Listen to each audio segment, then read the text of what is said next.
Le Flash Info avec le centre de stockage de la Manche. Et une dizaine de militants de Greenpeace sont bloqués ce matin à Évrecy près de Caen. Le convoi transportant le couvercle de la cuve du futur EPR de Flamanville.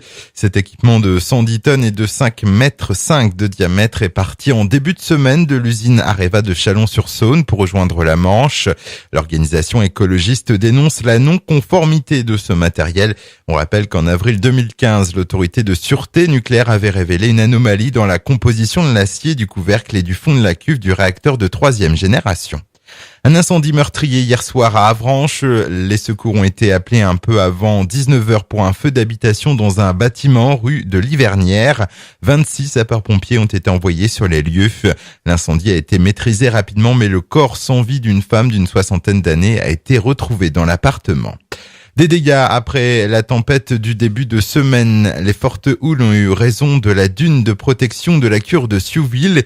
Dégâts également constatés au niveau du fortin de Rétovie dans le Val-de-Serre. Une cabane Vauban construite il y a plus de 300 ans pour protéger les habitants des corsaires. La mer a englouti plus de 10 mètres de grève.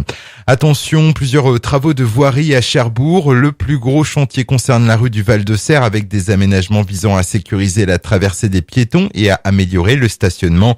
En raison des travaux, la circulation est alternée jusqu'au 26 février. Une artère fréquentée quotidiennement par 9000 véhicules. Et puis un mot de football. Grandville affrontera l'Olympique de Marseille en quart de finale de Coupe de France. Marseille qui a battu hier soir Trélissac 2-0 valide ainsi son ticket pour le tour suivant. La rencontre se jouera le 1er ou le 2 mars au stade d'Ornano à Caen. Le Flash Info vous a été présenté par Landra, centre de stockage de la Manche à Digueulville. Pour en savoir plus et visiter notre centre, 0810 120 172, coup d'un appel local.